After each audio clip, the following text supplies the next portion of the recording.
पाजी भैया जी कहीं में आपका एक बार फिर स्वागत है। और आज मैं मौजूद हूँ लखनऊ में। पाजी कल शो जरूर मैंने अयोध्या से किया, लेकिन आज मैं लखनऊ में मौजूद हूँ एक मुद्दे के साथ। लेकिन कल फिर मैं अयोध्या में शो में मौजूद रहूँगा, लेकिन आज लखनऊ में तमाम बातें करने के लिए मैं यहाँ पे मौजूद। तमाम बहुत सारे लोग, पत्रकार मौजूद, और वो लोग जो बोलने के लिए यहाँ पे आए हैं वो भी, उन सब का बहुत बहुत स्वागत है। Thank you so much. लेकिन मैं जहाँ पे मौजूद हूँ उसके बारे में जरूर बताना चाहिए। मैं आज यूपी प्रेस क्लब लखनऊ में मैं मौजूद हूँ। बहुत बहुत स्वागत है। Thank you so much sir, बहुत बहुत शुक्रिया, बहुत बहुत शुक्रिया, थैंक यू। पाजी ये वो जगह बड़ी ऐतिहासिक जगह है ये, और इस जगह पे मैं मौजूद हूँ आज बहस के लिए। लखनऊ में शो हमेशा मैं शर्मा टी स्टॉल पे करता हूँ, लेकिन आज खास तौर से मैं यहाँ पे आया हूँ और उम्मीद करता हूँ कि आगे भी आता रहूँगा। बहुत बहुत शुक्रिया सर। हसीब साहब थैंक यू सो मच, आप प्रेसिडेंट हैं लखनऊ के यहाँ पे, बहुत बहुत शुक्रिया, थैंक यू सो मच। बातचीत का सिलसिला मैं शुरू करना चाहूँगा। जो लोग मौजूद हैं मैं उनका तारुफ करा दूँ। संजीव मिश्रा जी हमारे साथ मौजूद हैं, बहुत बहुत शुक्रिया संजीव जी। तबीयत सब ठीक है ना? सब बढ़िया, एकदम फर्स्ट क्लास। वाह क्या बात है। लखनऊ में आदमी जब कहे सब बढ़िया है तो सब मान लेना चाहिए सब बढ़िया है। Thank you so much. Anurag Bhadauria ji हमारे साथ मौजूद हैं, इनसे पूछने की जरूरत नहीं है, आप तो अच्छे ही होंगे। हाँ बिल्कुल, राफेल आएगी, अब हिम्मत आ गई, अच्छा ही लखनऊ में आदमी सीधे नहीं बात करता है, कुछ थोड़ा सा तिरछा होकर बात करता है। Thank you so much. सब ठीक तो है ना? अब चूंकि राफेल आ गया, अब हमें लगता है कि सब कुछ बढ़िया है। बाहरी शक्ति, अब हमारे देश की बाहरी शक्तियों को दम दिखाने के लिए राफेल है। अब चिंता हमें आंतरिक सुरक्षा की है। तो अफसोस भी हो रहा है कि क्यों हमने खाम के खिलाफ बोला। नहीं, खिलाफ हम इसलिए नहीं बोलते कि आपको राफेल नहीं लाना है। हमने कभी खिलाफत नहीं की। हमने कहा कि चाइना हमारा दुश्मन नंबर 1 है। ये भारतीय जनता पार्टी कभी नहीं मानती थी, जो आज मानी है। अच्छा आज मानिए, ठीक है, तो जवाब देंगे। संजीव जी आप उम्मीद करिए, अभी थोड़ी देर में आप बोलिएगा। सुरेंद्र राजपूत जी हमारे साथ कांग्रेस का पक्ष रखने के लिए मौजूद है मुस्कुराते हुए, बहुत बहुत शुक्रिया। अशोक सिन्हा जी हमारे साथ राजनीतिक विश्लेषक के तौर पर मौजूद हैं, thank you so much sir, बहुत बहुत शुक्रिया, थैंक यू। ज्ञानेंद्र शुक्ला हमारे साथ पत्रकार के तौर पर मौजूद हैं, बहुत बहुत शुक्रिया, यंग पत्रकार हैं, बहुत बहुत शुक्रिया। शरद प्रधान जी वरिष्ठ पत्रकार हमारे साथ एक बार फिर मौजूद हैं, बहुत बहुत शुक्रिया। पीके तिवारी जी हमारे साथ वरिष्ठ पत्रकार मौजूद हैं, बहुत बहुत शुक्रिया। सुरेश बहादुर सिंह वरिष्ठ पत्रकार हमारे साथ मौजूद हैं, बहुत सारे और तमाम। शरण साहब, सिंह साहब बहुत बहुत शुक्रिया, थैंक यू सो मच, हमारे साथ शरीक हैं। राहुल गांधी ने एक ट्वीट किया, कहा कि नौकरी छीन ली, जमा पूंजी हड़प ली, बीमारी भी फैलाने से नहीं रोक पाए, मगर वो शानदार झूठ बोलते हैं। और किसकी तरफ इशारा है? वो तो मेरी तरफ देख रहे हैं बाय द वे। ये बात राहुल गांधी ने ट्वीट की है। जवाब आप खड़े होंगे जी। देखिए, राहुल गांधी जी दुखी होंगे, क्योंकि जिस तरीके से राफेल की पूरे देश में एंट्री हुई है और पूरे देशवासियों ने जश्न की तरह मनाया है, इसमें निश्चित रूप से राहुल जी चूंकि सत्ता के लोलुप हैं, उनको किसी येन केन प्रकार सत्ता चाहिए। अब उनको नहीं समझ में आ रहा कि किस तरीके से विरोध करें। तो जहां देश की जनता खुश है, जहां देश की जनता को मैं बधाई भी देना चाहता हूं, देश के प्रधानमंत्री जी को बधाई दूंगा कि उन्होंने राफेल ला करके उसके बाद एक ये चीज तो दिखा दी कि जहां चाइना दुखी है, जहां पाकिस्तान दुखी है, तो देश में राहुल गांधी भी दुखी हैं। निश्चित रूप से ये देश की जनता के लिए एक बड़ी जीत। राजनाथ जी ने ये कहा है कि जो राफेल का विरोध कर रहे हैं या उसके बारे में तीखी टिप्पणियां कर रहे हैं, वो दरअसल विरोध ही कर रहे हैं। बात है ना प्रतीक भाई, बड़ा पुराना एक शेर था कि जमीन बोलती है, आसमान बोलता है, मेरी जबान से परवरदिगार बोलता है, और तेरी जबान कतरना बहुत जरूरी है, तू झूठ बहुत शानदार बोलता है। बहुत अच्छा, बहुत अच्छा।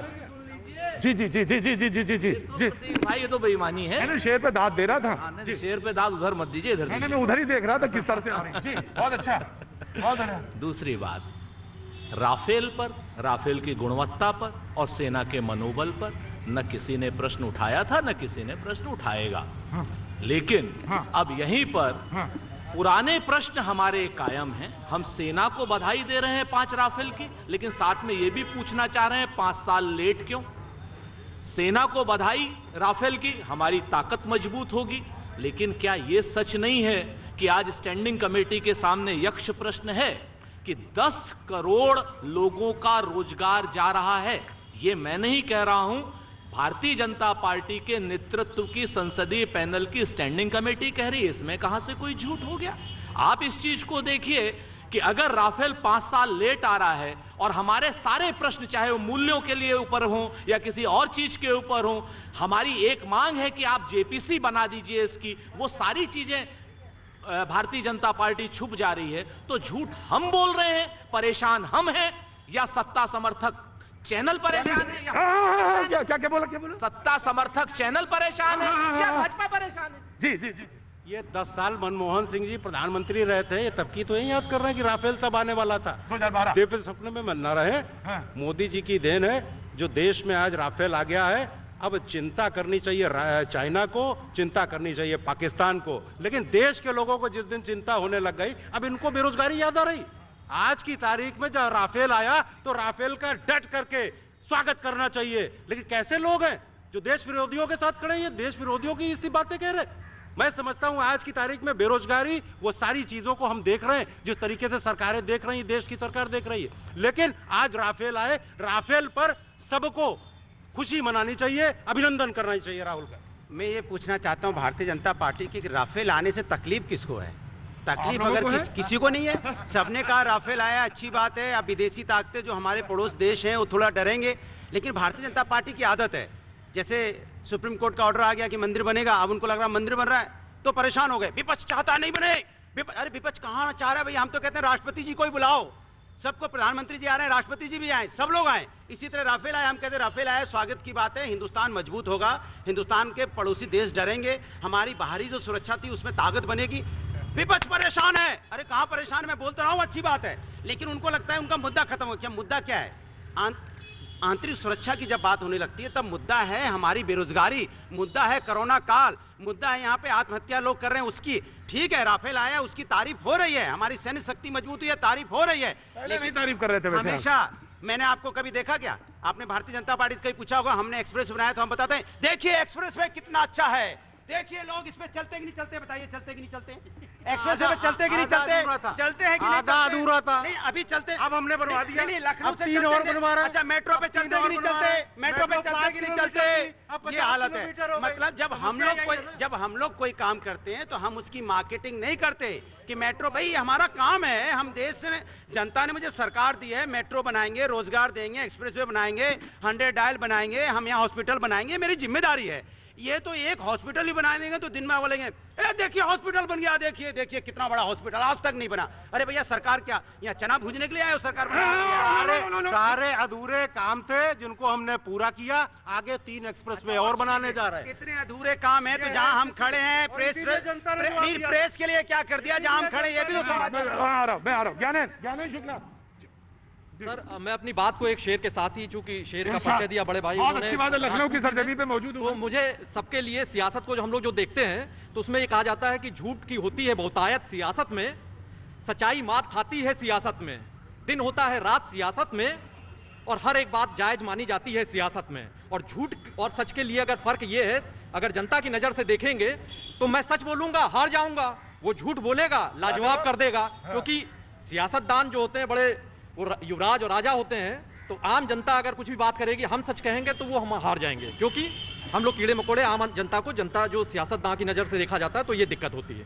दूसरी बात, जो सुरक्षा को लेकर एक तथ्य की बात हो रही थी, तथ्य की बात ये हो रही थी कि राफेल की बात हो रही है। मैं एक बात का, एक तथ्य का जिक्र करना चाहूंगा।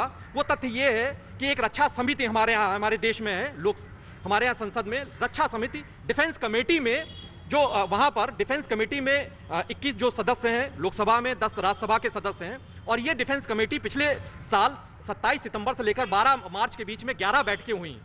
माननीय राहुल गांधी जी एक भी बैठक में शामिल नहीं हुए थे। नवंबर माह में भी यही जो 5 से 9 नवंबर के बीच में गुवाहाटी, शिलांग, नाथुला दर्रा, तवांग का दौरा किया था, लेकिन राहुल जी नहीं वहां पर शामिल हो पाए थे उस बैठक में। हो सकता है क्योंकि बड़े नेता हैं, कहीं बिजी होंगे, ये बताया गया था वो बाहर हैं। तो ऐसे में हम ये जरूर चाहेंगे कि जो सियासतदान हो वो बड़ी संजीदगी से और बड़ा गंभीरता से, अगर जो डिफेंस के मुद्दे हैं अगर उनको लिया जाए, वहां पर उस रक्षा समिति में अगर सब लोग शामिल होते, उसमें बैठक में भाग लेते, तो शायद कुछ और भी जो बात वो कह रहे हैं उस बात में शायद और तथ्य निकल के आते, और भी ऐसा लगता कि जनता को भी लगता कि वाकई में जो आरोप लगते रहे सवाल जी ऑफकोर्स। लेकिन बेरोजगारी से लेकर तमाम कोरोना के फैलाने तक के सवाल पे ट्वीट किया है राहुल गांधी ने। सिन्हा साहब,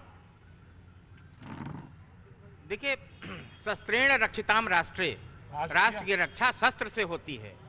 और इस पर मैं देख रहा हूं कोई भी पैनलिस्ट, मैं समझता हूं विरोध नहीं करेगा, बड़ी अच्छी बात है। मगर राहुल गांधी का जो ट्वीट है या उनका कहना है, ये संकट है विश्वसनीयता का। अगर कोई व्यक्ति कुछ कहता है तो वो कितना विश्वसनीय है। जब आप सुप्रीम कोर्ट में क्षमा मांग चुके इसी राफेल मसले पर, भला हो सुप्रीम कोर्ट का उसने सारे कागजात देखे, एयर कमोडोर से बात किया और तब उसने कहा कि नहीं, इसमें कोई गड़बड़ी नहीं हुई है। परिणाम स्वरूप उनको सुप्रीम कोर्ट में माफी मांगनी पड़ी, वरना बहुत बड़ा केस होता उनके ऊपर मानहानि का। चौकीदार चोर है, इतना चिल्लाया। और यह जो आपके यहाँ क्या झूठ की खेती होती है? राहुल गांधी ने राफेल पे कब माफी मांगी? किस तरीके की भाषा ये लोग कह रहे? हम संघ के लोग क्या झूठे हैं? भाई सीधी सी बात है, सुप्रीम कोर्ट समाज जानता है भाई, समाज जानता है कि राफेल के मसले पर उन्हें माफी मांगनी पड़ी और वो एफिडेविट से माफी मांगनी पड़ी है। क्यों? सुप्रीम कोर्ट में कोई समीक्षा नहीं हुई, सुप्रीम कोर्ट में कोई जांच का आदेश नहीं दिया, सुप्रीम कोर्ट में कोई क्लीन चिट नहीं दी, इसको ये बिल्कुल गलत बात है। जी मैं बोलता हूँ, कैसे कह रहे हैं सुप्रीम कोर्ट में समीक्षा न हुई? सुप्रीम कोर्ट के जजों ने एयर कमोडोर को बुलाया, बंद कमरे में बात की, फाइल पूरी गोपनीय देखी, और जब पूरा रक्षा मंत्रालय ने पूरी फाइल वहां दी है, तब सुप्रीम कोर्ट ने कहा उसका जजमेंट है कि इसमें कोई गड़बड़ी नहीं है, आर्थिक रूप से कोई गड़बड़ी नहीं है। देखिए बड़ा एक मिनट, ये संघ के लोग सर बात करिए ना। नहीं सही, संघ के लोग क्या होता है? ये is a panelist sir, he is a panelist. क्या संघ के लोग क्या राष्ट्रद्रोही हैं? तो मैंने नहीं कहा। You come to the point, you come to the point, ये संघ के नहीं है। You come to the point. पहली चीज, या तो ये कहें कि ये संघ के लोग नहीं है, राजनीतिक, वो राजनीतिक विश्लेषक है। या तो ये कहें कि क्या संघ का लोग होना गाली है? क्या संघ का लोग होना गाली है? मैं कहूं कि आप मुद्दे पे आएंगे। आइए। पहली चीज, राहुल गांधी ने कभी राफेल के मुद्दे पर किसी से माफी नहीं मांगी, ना सुप्रीम कोर्ट में माफी मांगी। ये इतना झूठ, छल, प्रपंच और मक्कारी क्यों कर रहे हैं? नंबर एक, हाँ बिल्कुल मांगी है, बिल्कुल मांगी है। किससे माफी मांगी? राहुल गांधी ने सुप्रीम कोर्ट से, इस बात पे कि उन्होंने, उनके मुंह से गलती से निकला था कि सुप्रीम कोर्ट ने भी कहा है कि चौकीदार चोर है, लेकिन सुप्रीम कोर्ट ने नहीं कहा था, देश की जनता ने कहा था चौकीदार चोर है। सुप्रीम कोर्ट ने नहीं कहा था चौकीदार चोर है। ये राहुल गांधी जी ने 2 बार वहां माफी मांगी, एक बार उससे मांगी, एक बार लिखित भी मांगी। लेकिन समस्या ये है, कांग्रेस के लोग माफी मांगने के बाद यहां लड़ाई लड़ रहे हैं। तो कहने का मतलब बहुत साफ है, जिस तरीके से कांग्रेस के लोग हतप्रद है, डिप्रेशन में है, मुझे लगता है इनको डिप्रेशन छोड़ करके देश के साथ खड़ा होना चाहिए। आज राफेल आया, राफेल का स्वागत करें और बाकी बातें होती रहेंगी। ऐसा है प्रतीक, सारी समस्या इसकी है कि हाफ ट्रूथ्स, अर्ध सत्य बोल करके ये बात को रफा दफा किया। राफेल पे किसी को कोई ऑब्जेक्शन नहीं है, राफेल की कैपेबिलिटी पे, सब पे। राफेल पे जो एक सवाल जो उठाया गया था, जो बड़ा वाजिब था और जिसका जवाब आज तक नहीं मिला, वो था राफेल का प्राइस। और प्राइस जब किसी चीज का आप छुपाइए तो दाल में काला समझा जाता है। एक नॉर्मल सोच है, वो होनी भी चाहिए, क्योंकि आप दाम क्यों छुपा रहे? और सुप्रीम कोर्ट ने भी इस पे ये नहीं कहा कि दाम सही है। सुप्रीम कोर्ट ने प्राइस पे कहा कि ये हमारे दायरे में नहीं है, हम इसको नहीं देख रहे हैं, इस पार्ट को नहीं देख रहे हैं, प्राइस को। तो इसका मतलब ही नहीं हो कि सुप्रीम कोर्ट ने क्लीन चिट दे दी। हर बात को ट्विस्ट करना अच्छी बात नहीं है। उन्होंने, सुरेंद्र राजपूत ने सही बात कही कि राहुल गांधी ने जो माफी मांगी वो उस बात में मांगी, उन्होंने सुप्रीम कोर्ट को गलत बात एट्रीब्यूट कर दी थी, जो कि सुप्रीम कोर्ट ने नहीं कहा था। वो उस पर माफी मांगी और मांगना चाहिए। लेकिन ये कहना कि साहब वो राफेल के मामले पे राहुल गांधी ने जनरल माफी मांगी, तो बहुत फर्क है। तो अर्ध सत्य नहीं बोलना चाहिए। देखिए भारतीय जनता पार्टी की आदत बन चुकी है इवेंट करने की। अब देखिए राफेल वहां से उड़ा है, देखिए जहाज कितना अच्छी तरह जा रहा है, अब देखिए इंडिया में लैंड कर गया है। अरे भाई तो आएगा ही, जब वहां से चला है तो आएगा।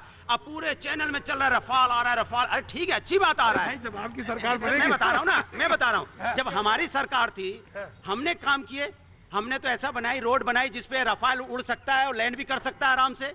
उसके बारे में तो इतना हल्ला नहीं हुआ। कभी आपने दिखाया। कितनी बार आपने दिखाया कि मेट्रो बनके चल रही है, कितनी बार डिबेट हुई मेट्रो पे। मैं चैलेंज करता हूं, बताइए कितनी बार डिबेट आपने मेट्रो पे की, कितनी बार आपने एक्सप्रेस वे पे की, कितनी बार आपने 100 डायल पे की, कितनी बार आपने रामलोहिया हॉस्पिटल जैसे हॉस्पिटल बने या पीजीआई सेपी जैसे हॉस्पिटल बने, स्टेडियम बने, कितनी बार डिबेट हुई। अगर एक स्टेडियम में बना देंगे ना 15 दिन डिबेट कराएंगे, 15 दिन। देखिए स्टेडियम बनाए, इंटरनेशनल मैच हो रहा है, इंटरव्यू लेने जाएंगे, वीवी रिचर्ड क्या कहते हैं आप? हाँ, एक्चुअली इसके पहले कभी यहाँ स्टेडियम नहीं था। 1950 के सरकार बनने के बाद उत्तर प्रदेश में लखनऊ में पहली बार स्टेडियम बना है। ये जो स्टेडियम बना है भारतीय जनता पार्टी ने पहली बार, जिसका नाम रखा गया है अटल बिहारी वाजपेयी स्टेडियम। झूठे, अरे भैया कैसी बातें कर रहे हैं? समाजवादी ने बनाया, लेकिन समाजवादी इस तरह की न्यूज नहीं प्रोपेगेंडा करते, ये प्रोपेगेंडा करते। इन्होंने चौराया बनाया ना, हजरतगंज में चौराया नहीं बनाया, उसका हल्ला मचा दिया। अरे उसका अटल बिहारी चौराया, ना अटल बिहारी जी की मूर्ति, ना चौराहे पे रंग रोगन किया, ना चौराहे के लिए कोई काम किया। माहौल बनाना है, करना कुछ नहीं है। किसी ने भी राफेल का विरोध आज तक नहीं किया, किसी ने भी विरोध नहीं किया कि राफेल आ रहा है। उन्होंने सही बोला, विरोध जब हुआ तो इस बात का हुआ था कि आप प्राइस बता दीजिए, प्राइस कितनी है। इस बात की गुनाह है पूछना प्राइस ही तो पूछा गया था ना, जो आज तक आपने नहीं बताया। राफेल आ गया, अच्छी बात है, सैन्य शक्ति हमारी मजबूत होगी। इनको आदत है, ये कुछ भी करेंगे, चींटी मारेंगे। देखिए चींटी मारी है, ये चींटी कोई मामूली चींटी नहीं है, ये चींटी अफगान से, पाकिस्तान से आई थी। अगर ये काट लेती न जाने कितने लोग मर जाते। मैं सच बता रहा हूँ, माहौल है इनका। मुझे लग रहा है थोड़े दिन बाद इनकी शिफ्टिंग होने वाली है। ये अब ये किसी पार्टी में नहीं रहेंगे, ये पार्टी में नहीं रहेंगे। आप पार्टी में नहीं रहेंगे, अब आप इधर ही आएंगे जिधर हम खड़े हैं ना, इसी तरफ आने वाले हैं आप।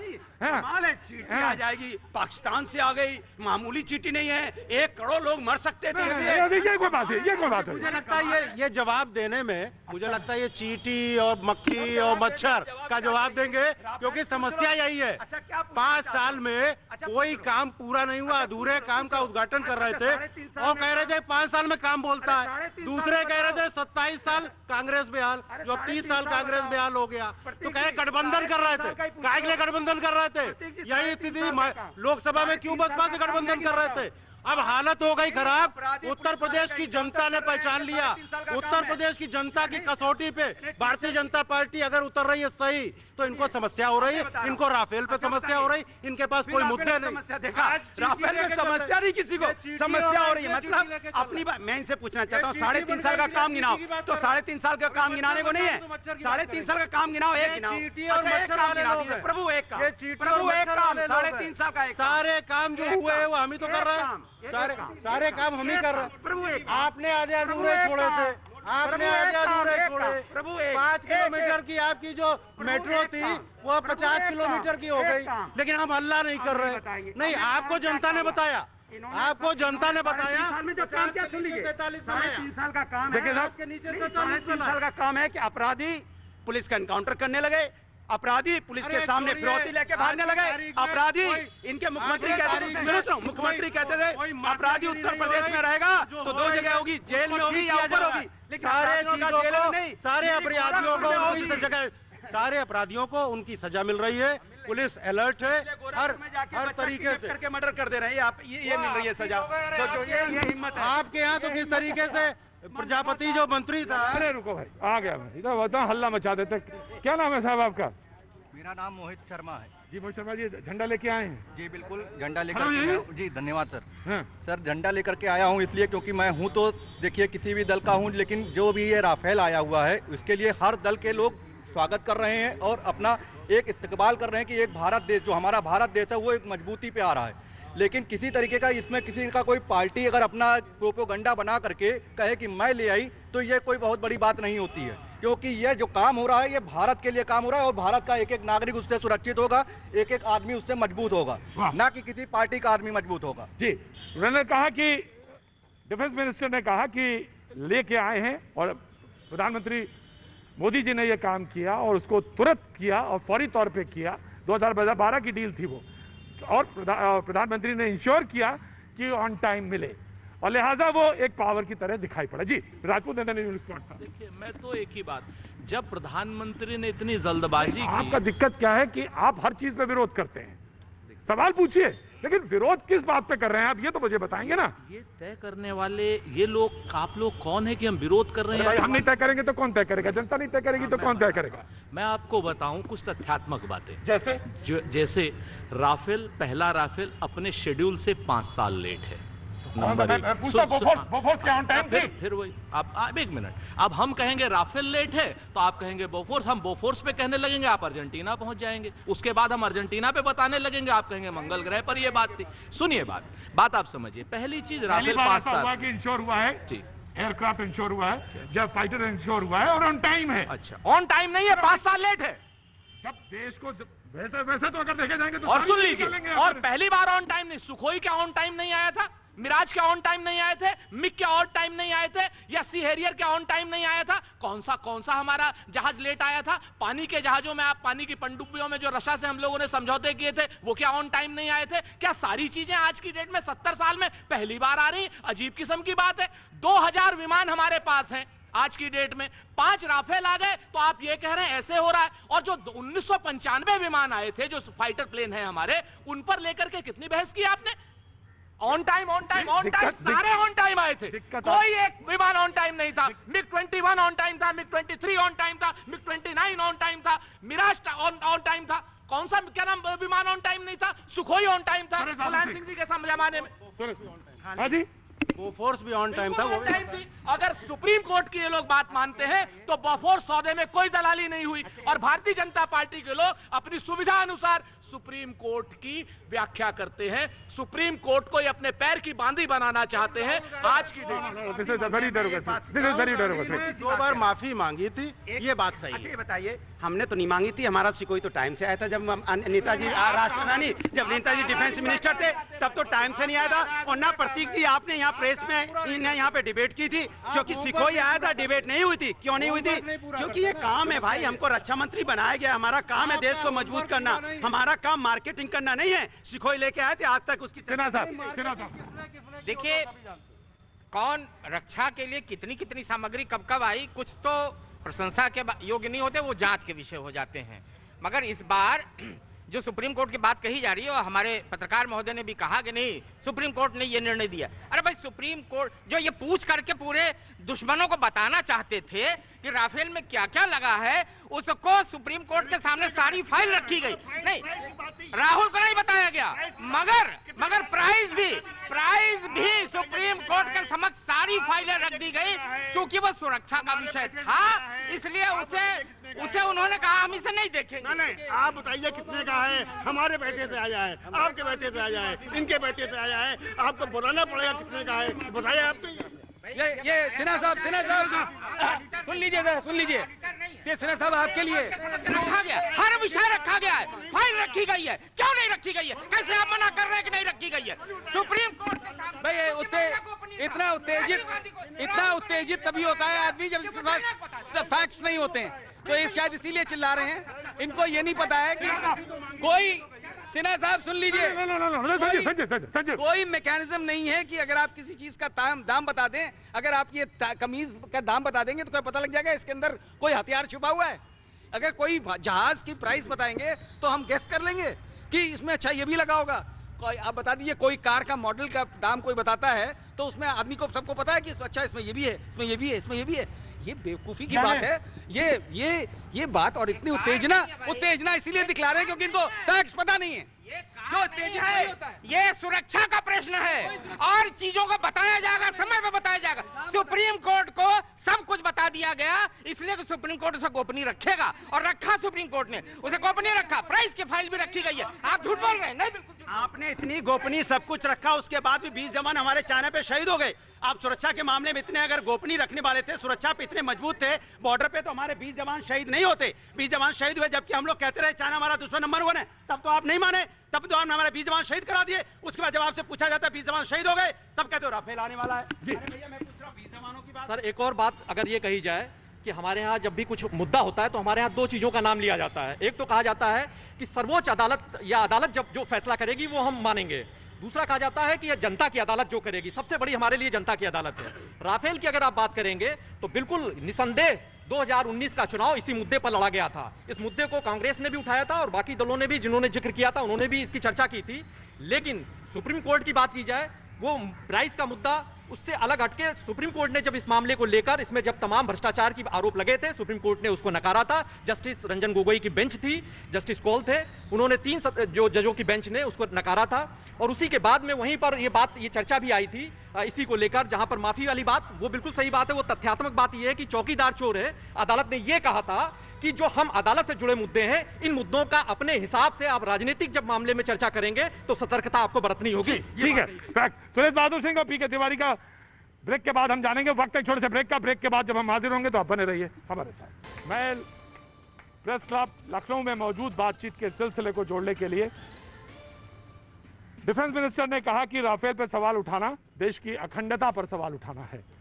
अगर आप राफेल पे सवाल उठा रहे हैं, जिस समय देश को सबसे ज्यादा सुरक्षा और उसके उपकरणों की जरूरत है, जिस समय आप सवाल उठाते हैं, देश की अखंडता पर सवाल उठाते हैं, ये सवाल उन्होंने कहा।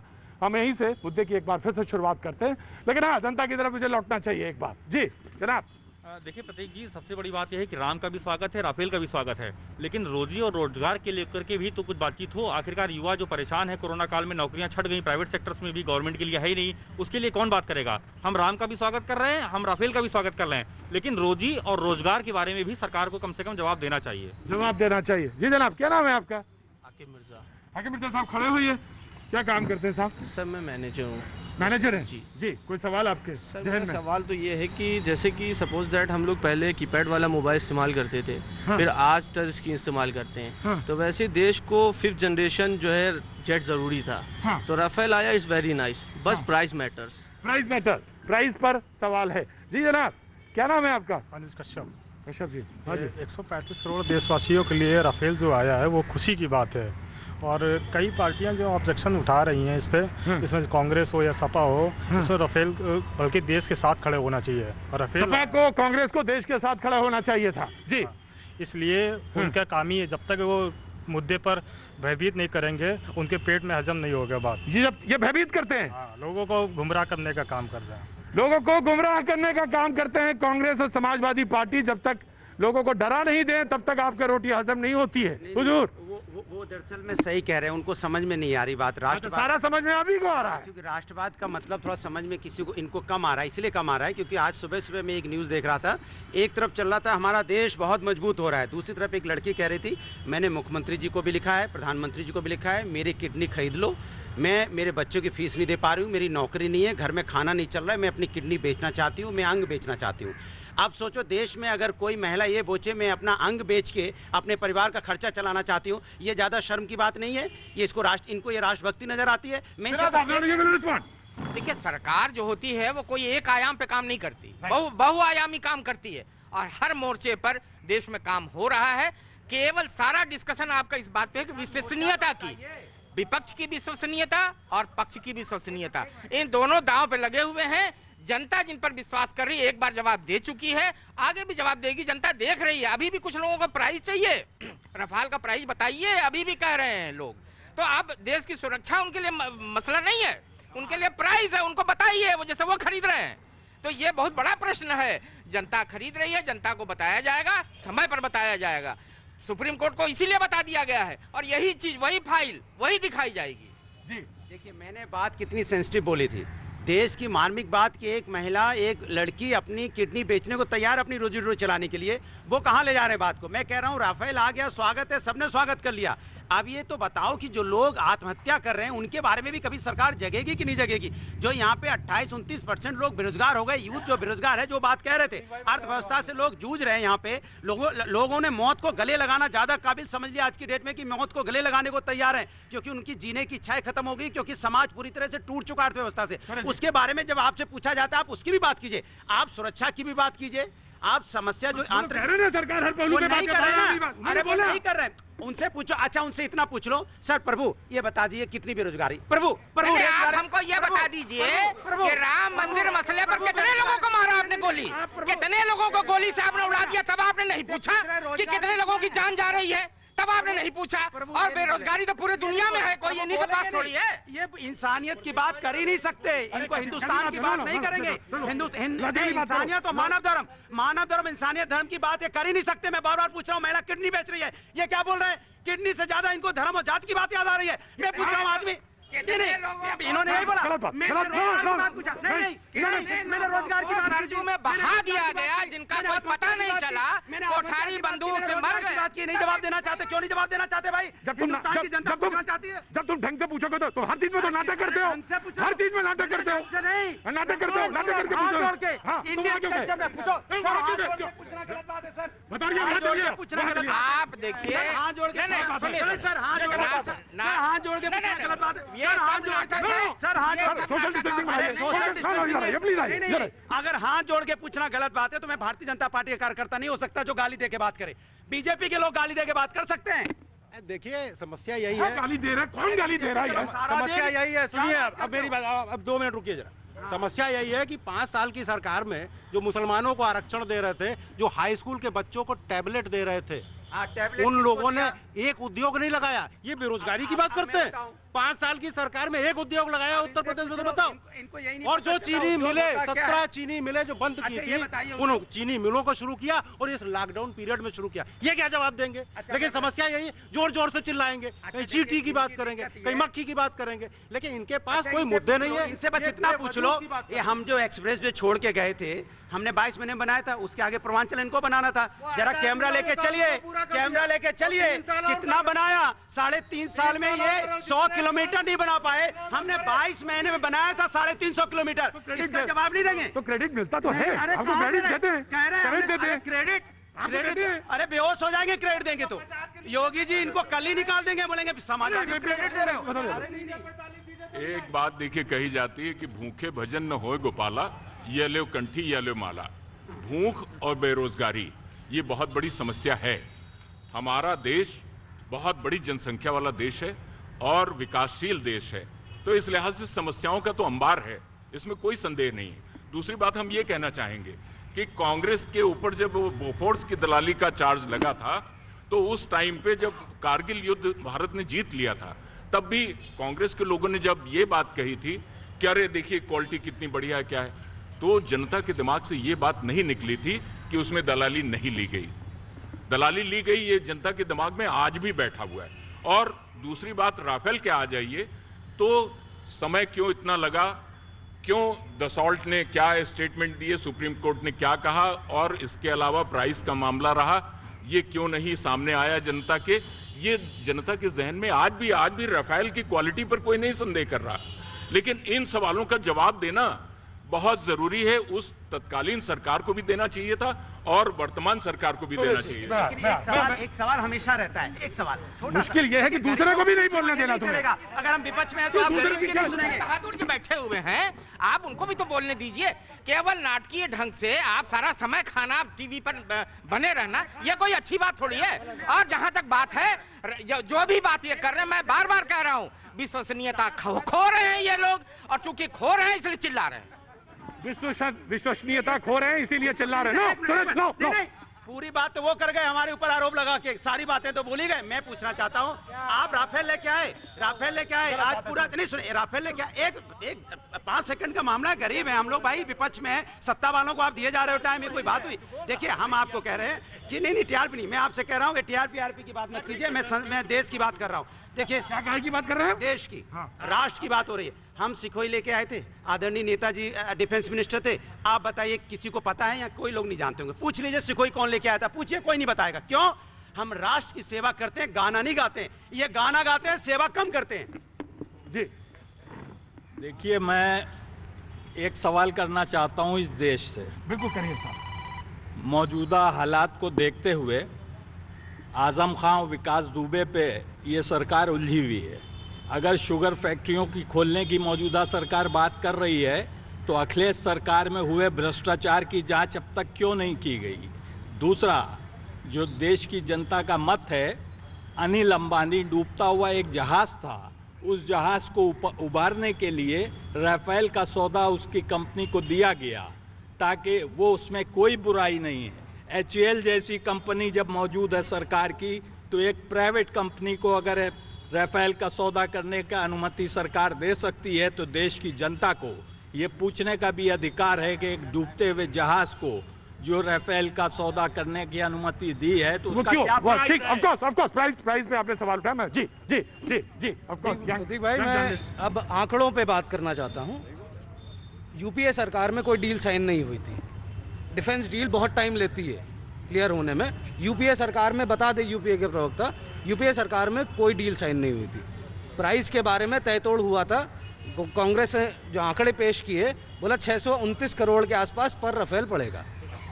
भाजपा सरकार आई, भाजपा सरकार में प्राइस तय हुआ 2016 में। इन लोगों को शायद मालूम नहीं, आंकड़ों के बिना बैठते हैं। 2016 में सितंबर में लोकसभा में निर्मला सीतारमण जी ने पेश किया था कि जो फाइनेंस मिनिस्टर उस समय थे, उन्होंने पेश किया था और डिफेंस मिनिस्टर ने पेश किया था कि 670 से 86 करोड़ के बीच में पर राफेल पड़ रहा है। लेकिन वो बेयर है, उसमें इंडिया स्पेसिफिक रिक्वायरमेंट नहीं ऐड किए गए हैं, जैसा हमारे मेरे सीनियर शरद जी ने बोला। वो जोड़ने के बाद टेक्निकली जो कॉस्ट निकल के आई है वो 1050 करोड़ के आसपास है। सवाल भाजपा सरकार पे इस बात का है कि वो 400 करोड़ के जो टेक्निकल एडवांसमेंट हैं उन पे व्हाइट पेपर दे दे। वो व्हाइट पेपर नहीं देना चाहती, कि वही उसकी गलती है। मैं चाहूंगा कि वो व्हाइट पेपर दे। आप साहब का भी ये सवाल बिल्कुल सही है कि व्हाइट पेपर क्यों नहीं देती। और भ्रष्टाचार पिछली सरकारों में हुआ है, तो आपकी सरकार ने पिछले 5 साल में कितने पॉलिटिशियंस को जेल भेजा है पता है? राइट सुरेश बाबू जी बताएं क्या कहें सर। सुरेश जी चर्चा है जो आपका भी समय ये खा रहे थे। नहीं किस पे चर्चा करूं, राफेल पे या पूरी देश में सब चर्चा करिए। मैं सिर्फ बुद्धिजीवियों से पूछना चाहता हूं कि क्या देश में पहली बार रक्षा सौदा हुआ है? इसके पहले रक्षा सौदे नहीं हुए? तो मैं कह रहा था रक्षा उपकरण नहीं खरीदे गए। जिस तरह राफेल पर चर्चा हुई है, मैं समझता हूं जब हमारा देश आजाद हुआ है, देश की आजादी के बाद रक्षा सौदों की खरीदारी हुई है। हमारे बड़े सभी लोग जानते हैं। राफेल पर भी इतनी बात सरकार ने तो कहा कि ट्रांसपेरेंसी पे हमने काम किया। सरकार ने किया, सरकार ने कहा कि हमने रक्षा सौदे में ट्रांसपेरेंसी पे काम किया। लेकिन आज राफेल की जब बात हो रही है, मैं कह रहा हूं अगर इसके पहले जो भी सवाल पूछा गया, उस सवाल का आज तक कोई जवाब नहीं है। किसी ने जवाब नहीं दिया, सरकार जवाब नहीं दिया, ये कह के टाल दिया गया कि इसका जवाब देना जरूरी नहीं समझते। अब मैं ये समझता हूं जब सुरक्षा का मामला है और राफेल की खरीदारी हो गई है, तो मैं समझता हूं कि इस विवाद को यही बंद कर देना चाहिए। क्योंकि हम कभी भी राष्ट्रीय सुरक्षा से या राष्ट्रीय मसले पर बहुत ज्यादा इसलिए बहस नहीं होनी चाहिए कि बहस बहुत हो चुकी और वो बात तय हो गई कि उन्होंने उस मुद्दे का जवाब नहीं दिया, सवाल का जवाब नहीं दिया और न आगे वो देंगे। तो इसलिए अब हमारे चूंकि बेड़े में शामिल हो गया है, हमारे रक्षा शक्ति की बात है, हमारे सैन्य संधि की बात है, इसलिए हमें उसमें उस विवाद में बहुत ज्यादा नहीं पड़ना चाहिए। रही बात राजनेताओं की, ये छोड़ दीजिए कौन किसने क्या किया। मायावती जी ने यमुना एक्सप्रेस वे बनाया, इन्होंने उद्घाटन कर दिया नेताजी ने। इन्होंने मेट्रो बनवाया, इन्होंने उद्घाटन कर दिया। ये कुछ बनवाया, इन्होंने पूरा बनवाया था, मोदी जी सब ले गए, जम्मू कश्मीर ले, वहां जहां जहां सब उद्घाटन कर गए। ये देखिए सरकार एक सतत प्रक्रिया है, निरंतर प्रक्रिया है। सरकार एक प्रक्रिया है, सरकार किसी की नहीं होती, इसलिए वही होना चाहिए। जब आप बता रहे थे जब इन्होंने बनाया ये ले गए और इन्होंने बनाया वो ले गए, तो आप नहीं बोले, आप नहीं बोले। तब बहन जी ने बनवाया, बहन जी ने बनवाया, यमुना एक्सप्रेस बनवाया, ये नेता जो उद्घाटन कराए। ये लेकिन ये बताएं कि बीजेपी ने कुछ बनाया जो हम उद्घाटन कर पाएंगे? ये कुछ बनाएंगे कि कोई उद्घाटन? मैं आया वक्त है छोटे ब्रेक का। ब्रेक के बाद मैं फिर हाजिर होता हूँ। आज बात हो रही है देश और देश से जुड़ी तमाम समस्या पर। भैया जी कहीं में आपका एक बार फिर स्वागत है और मैं मौजूद हूँ प्रेस क्लब लखनऊ में और अब बातचीत के सिलसिले को जोड़ता हुआ। और आज का जो मुद्दा था जिस पे ट्वीट हमने शुरू किया था वो ये था कि राहुल गांधी ने कहा कि नौकरी छीन ली, जमा पूंजी हड़प ली, बीमारी भी फैला रहे हैं, इसको रोक नहीं पाए, मगर वो शानदार झूठ बोल रहे हैं। सिन्हा जी मैं आपसे शुरू करना चाहूंगा जी, वो शानदार झूठ बोले। पहले बीमारी आई, बीमारी से बेरोजगारी आई और झूठ तो बहुत पहले से आई और वो चल रहा है अभी तक। तो बीमारी भारत में नहीं फैलाई है, बीमारी चीन से फैली है और बीमारी के कारण से बेरोजगारी पूरे दुनिया में फैली है। भारत भी उसका एक शिकार है। मगर जितना जल्दी हम वोकल फॉर लोकल हम जितना अधिक करेंगे, स्वदेशी स्वावलंबन जितना अधिक हम अपनाएंगे, हम उस बेरोजगारी को कंट्रोल कर सकते हैं। विश्व इसमें नाकाम है, विश्व नहीं कर सकता इसको। इसलिए भारत को धन्यवाद देना चाहिए, यहाँ की जनता को धन्यवाद देना चाहिए कि यहाँ पर स्वावलंबन के कारण से, अपने इच्छा शक्ति के कारण से, अपने इम्यूनिटी के कारण से हम जिंदा हैं। वरना विश्व ने तो, चीन ने तो बर्बाद करने का पूरा इंतजाम किया। अमेरिका में कितने लोग मर गए, हमारे देश की आबादी देखिए। पाकिस्तान में कितने लोग मर गए, आप देखिए जरा सा, चीन में खुद कितने मरे। मगर ये बीमारी, बेरोजगारी, यह दोनों एक दूसरे से संबद्ध हैं। इसे सोच, उसको जोड़ करके सोचिए। जी, प्रधानमंत्री ने आज बैंक मैनेजर्स के, तमाम बैंक मैनेजर्स से भी बात करी और अर्थव्यवस्था को पटरी पे लाने के लिए बात करी। चिंतित है, सारे लोग चिंतित हैं। चिंता अभी जाहिर हुई उन्होंने की। उन्होंने कहा कि जब कोरोना आया तब से बेरोजगारी बढ़ी। वो शायद इस बात को भूल गए हैं जो कह रहे थे कि हमारी इम्यूनिटी सिस्टम ये बीजेपी की देन नहीं है, हमारे जीन में है। ये हिंदुस्तानी लोग के अंदर में अपने। मैंने तो बीजेपी का नाम ही नहीं लिया। मैं देखिए, मैं निष्पक्ष होकर बोल रहा हूँ, आप मुझे खमखा बीजेपी बना दे रहे हैं। अरे बात तो कर ले हम अपनी बात। दूसरी बात शायद ये भूल गए हैं, मार्च के बाद से अगर ये चाहते, भारतीय जनता पार्टी चाहती तो कोरोना जैसा वायरस हमारे देश में नहीं आता। तब तो आप ट्रम्प नमस्ते करते घूम रहे थे। ट्रम्प नमस्ते करते सरकार सुनिए, ट्रम्प नमस्ते करते यहाँ पे बाहर के लोग आए, उनका जहाज उतरा, वहाँ के विदेशी लोग आके पूरे इंडिया में घूमे, पूरे इंडिया में उन्होंने कोरोना फैला दिया। उसके बाद जब कोरोना फैल गया तब कह रहे हैं नहीं अब आत्मनिर्भर बन जाओ। पहले कोरोना आप फैलाओ, उसके बाद जनता को बोलो आत्मनिर्भर बन जाओ। एक सुनिए, राष्ट्रवाद इनका देखिए, राष्ट्रवाद देखिए। अच्छा, राष्ट्रवाद देखिए, ये टुनटुना झंडा। अरे क्या ये राष्ट्रवाद है, वो क्या राष्ट्रवाद? देखिए छोटा झंडा, बड़ा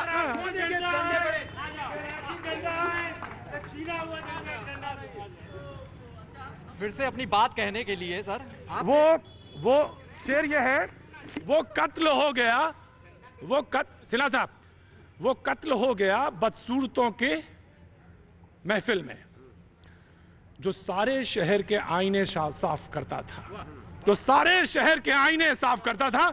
बहुत गंभीरता का विषय है, उसको हल्के में इस तरह से बड़ा छोटा और ये जो कर रहे हैं ये ठीक नहीं है। ये राष्ट्रवाद है, ये राष्ट्रवाद है। भाई साहब, एक हिंदी में मेरा भी सुन लीजिए। चच्छू पटल जिनके धुंधले हो, सूरज उन्हें कहाँ दिखता है। अरे उठो मित्र, अब आंखें खोलो, देखो सूरज उगाया। शाम हो गई कह रहे सूरज उगाया। अब इनसे पूछो कभी, नहीं इनसे पूछो शाम हो रही है सुबह हो रहा है। कमाल है, माने शेर कभी भी पढ़ दोगे। अरे सुबह का शेर शाम को, शाम का शेर सुबह पढ़ दोगे। कमाल है यार।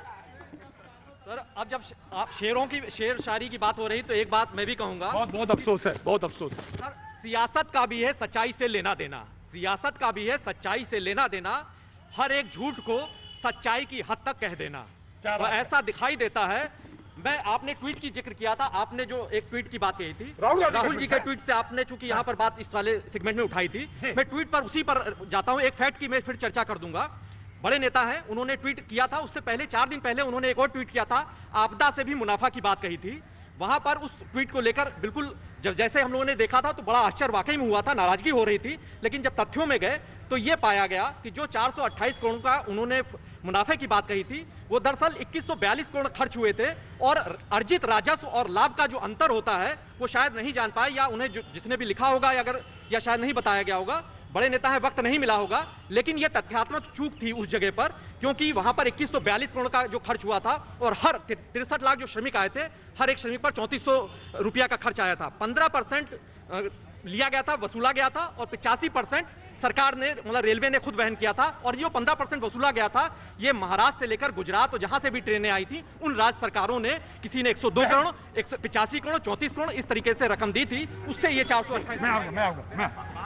एक बड़ा पुराना सा शेर था, प्रतीक भाई, शेरो शायरी चल रही है। कहते हैं ना कि समंदर ये तेरी खामोशी कुछ और कहती है, मगर साहिल पे टूटी कश्तियां कुछ और कहती हैं। और मेरी आंखों ने देखे इस शहर के कई मंजर, मगर अखबार की सुर्खियां कुछ और कहती हैं।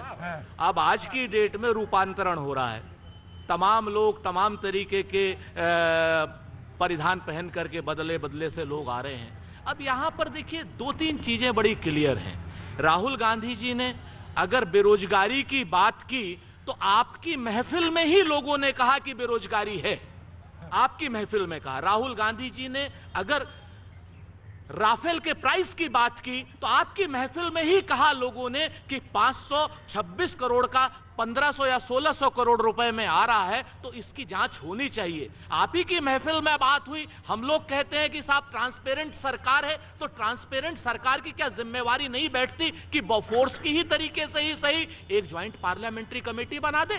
अगर ज्वाइंट पार्लियामेंट्री कमेटी बन जाएगी, भाजपा का बहुमत है, 303 सांसद हैं उनके, तो अगर ज्वाइंट पार्लियामेंट्री कमेटी बन गई तो क्या होगा, सामने सारे सच आएंगे, उसमें तो भाजपा के ही एमपी ज्यादा होंगे। लेकिन भारतीय जनता पार्टी की सरकार ऐसी निर्लज और बेशर्मों की सरकार है कि किसी भी सवाल का वो जवाब नहीं देना चाहती। ये क्या बात कर रहे हैं, किस तरीके, मतलब देखिए अब लैंग्वेज कितनी चेंज हो गई कांग्रेस के कार्यकर्ताओं की। जिस तरीके से सुरेंद्र राजपूत बोल रहे हैं कि निर्लज, अरे निर्लज तो आप लोग हैं जो अपने अध्यक्ष को भी अध्यक्ष नहीं बना पाए। अभी कार्यवाहक अध्यक्ष चला रहे हो, वहां की बेरोजगारी दूर करो, फिर देश की चिंता करो। देश की चिंता करने के लिए Modi ji I have to reply, जो लोग आज की डेट में, योगी जी पर्याप्त है और वो बेरोजगारी भी दूर करेंगे, मंदिर भी बनेगा, राफेल भी आएगा। लेकिन कांग्रेसियों की चिंता कुछ और है, जो कांग्रेसियों की चिंता ये देखिए ये जब व्यक्तिगत टीका टिप्पणी पे आते हैं तो बड़ी, जब आदमी के पास तर्क खत्म हो जाते हैं तो जाहिलियत और कुतर्कों की बात करने लगता है। भारतीय जनता पार्टी के सामने जो सबसे बड़ी समस्या है कि आज अगर हम ये बात करते हैं कि भाई आप जेपीसी क्यों ला रहे हैं, क्यों नहीं ला रहे, जेपीसी क्यों नहीं ला रहे, तो आप कहेंगे कि हमारे यहाँ अध्यक्ष नहीं है। भाई हमारे अध्यक्ष से जेपीसी का क्या मतलब है, ये बता दें। ये हमारे यहाँ पर जो फंक्शनिंग है पार्टी की फंक्शनिंग से पार्लियामेंट की फंक्शनिंग का क्या मतलब है, क्या ये बताएंगे? ये आप हमें जरा बता दीजिए कि तथ्यात्मक बातें। अगर हम ये पूछते हैं कि 526 करोड़ रुपए का राफेल 1600 करोड़ में क्यों आ रहा है, तो ये गलत बात है।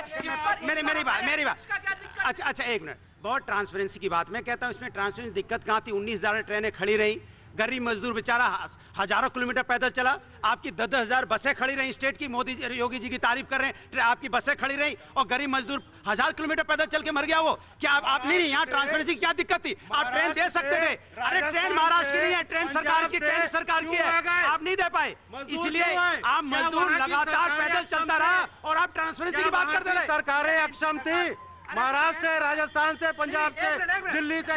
जब आप वोट मांग रहे थे मोदी जी जब वोट मांग रहे थे तब उन्होंने नहीं बोला था कि जब ट्रेनों की जरूरत पड़ेगी तो महाराष्ट्र की बात होगी, उत्तर प्रदेश की बात होगी, पंजाब की बात होगी।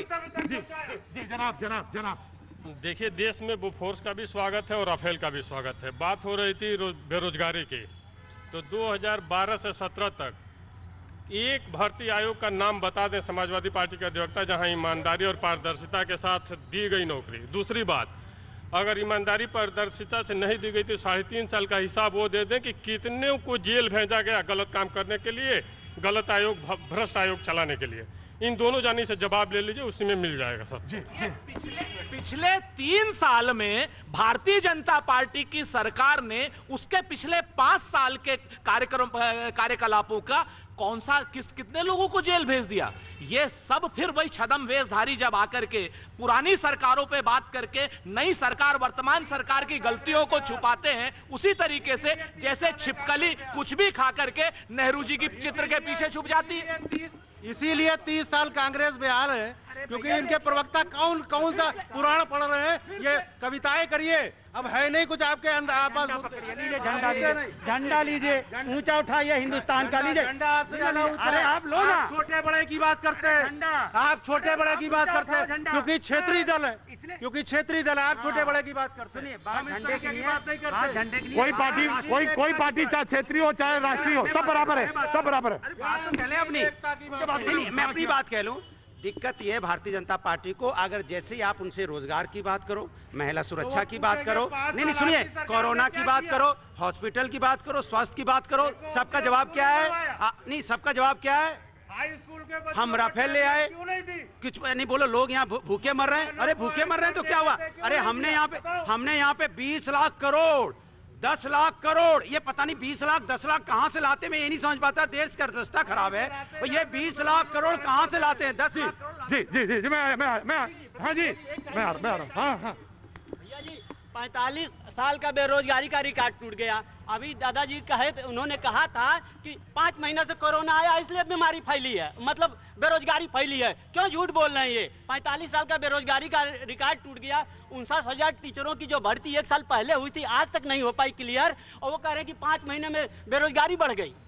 हाँ ठीक, जी मैं आ गया सर, मैं मैं आपकी ट्वीट पे ही आता हूँ, जिस ट्वीट पे चर्चा हो रही है। राहुल गांधी जी लिखते हैं, नौकरी छीन ली, जमा पूंजी हड़प ली, बीमारी भी फैलने से रोक नहीं पाए। ठीक है, अच्छा सवाल है आपका। और उन्होंने जिस रिपोर्ट को भेजा है वो EPFO के बारे में है। जमा पूंजी छीन ली, उसमें खुद रिपोर्ट में लिखा है कि 30,000 करोड़ लोगों ने निकाल ली है इस दौरान, इसलिए 5 महीने में। बेरोजगारी की बात पे कोई जवाब नहीं आता, कोई बात नहीं करता है, भ्रष्टाचार पे कोई बात नहीं करता है। राहुल गांधी जी की ट्वीट के विषय में मुझे समझ में नहीं आता वो क्या कहना क्या चाहते हैं। वो एक तरफ बोलते हैं 30,000 करोड़ निकाल लिया, पैसा अपना पैसा ही भाई निकालेगा ना, दूसरे का पैसा थोड़ा ना निकाल रहा है। तो सरकार ने अनुमति तो दी निकालने की, तो ये जमा पैसा, ये ट्वीट का ये राजनीतिज्ञों के अलावा भी बाकियों से पूछ लिया। बिल्कुल, मेरा कहना खाली मैं सिर्फ ये कह रहा हूं, सुरेश भाई आ रहे हैं, सुरेश भाई तो बिल्कुल समाप्त कर देते हैं सारी चीजों को। मेरा मानना ये है कि ये सारी राजनीतिक पार्टियां जो हैं एक दूसरे को बुरा भला कहते हैं, अपना अपना ढिंडोरा पीटते हैं। जब खुद पावर में आते हैं तो वही कुरीतियां, वही कुकर्म करते हैं जिसके लिए कल तक वो दूसरे को क्रिटिसाइज कर रहे थे। सारी पार्टीज का ये हाल है, वही नतीजा है, यही वजह है कि आज बेरोजगारी है, बीमारी है, भ्रष्टाचार है, जिसके बारे में कोई नहीं बोलता है। और सब एक ही थाली के चट्टे बट्टे हैं। सारी समस्या इसलिए है और आम आदमी के लिए किसी को सोच नहीं है। और ये कहने की बातें हैं, और ये सबसे बड़ी समस्या हो गई है बीजेपी राज में, जो बाकी तो सब एक जैसे ही, कि इसमें सबसे बड़ी समस्या क्या हो गई है कि अगर आप भारतीय जनता पार्टी की बुराई करिए तो वो कहते हैं देश की बुराई है। ये मुझे नहीं समझ में आता कॉन्सेप्ट ये कौन सा है कि देशद्रोह कैसे हो गया अगर आपने देखिए, देशद्रोह होना जिसको कहा जाता है वो दूसरी बात है, किसी पार्टी को नहीं कहा जाता कि नहीं आप देशद्रोही हो गए। अरे भाई, आप सच्ची बात रखिए, तथ्यात्मक बात रखिए, और जो सच बात है उसको कहिए, तो कौन आपको देशद्रोही कहेगा। मगर जब आप राफेल का दाम पूछ करके चीन को बताना चाहेंगे तो देशद्रोही कहा जाएगा, कोई उसमें आपत्ति नहीं है। हम कह रहे हैं सही प्लेटफॉर्म पर सही समय पर जरूर श्वेत पत्र जारी होगा। भाजपा के लोग भी बैठे हुए और देश भी सुन रहा है, मगर ऐसे समय पर जब आप एक पार्टी चीन के पार्टी से समझौता करके और उसके अनुसार काम करती है तो यह बात बहुत ही खतरनाक हो जाती है कि वो क्या बताना चाहते हैं। दाम इनको बता दिया जाएगा तो ये क्या कर लेंगे, दाम बताया जाएगा, श्वेत पत्र भी जारी होगा, मगर सही समय पे क्या। सुप्रीम कोर्ट के सामने जो फाइल रखी गई है वो तथ्यात्मक हो गई है, वही फिर रखी जाएगी। एक मेरी बात सिर्फ देशद्रोह के ऊपर है, हमारी सीमाओं के ऊपर कितना अतिक्रमण कर लिया है चीन ने या नहीं किया है या नहीं किया, मैं नहीं जानता, मैं एक्सपर्ट नहीं हूँ। ये बात छुपाना क्या देशद्रोह की श्रेणी में आएगा या नहीं आएगा। 62 की लड़ाई में भी तो आपकी जमीन गई थी, और चीन और भारत की सीमा जब निर्धारित ही नहीं है तो देखिए आज की, अगर 62 की क्यों नहीं बात करते आप, 62 अरे आप और हमारी तरह उस समय बाल महावीर प्रसाद अपना निकाल के दिखाए थे कि ये गंजा शरीर भी है, क्या कटवा दोगे। नेहरू से प्रश्न पूछा गया, नेहरू आपको बड़े अच्छे लगते हैं, मोदी आपको क्यों बहुत खराब लगते हैं, बताइए क्यों खराब लगते हैं आपको। नहीं आपने नहीं चुना है प्रधानमंत्री, इस देश की जनता ने चुना है और देश की जनता ने उनको बनाया है, तो वो उसको जवाब देंगे, उसके लिए काम करेंगे।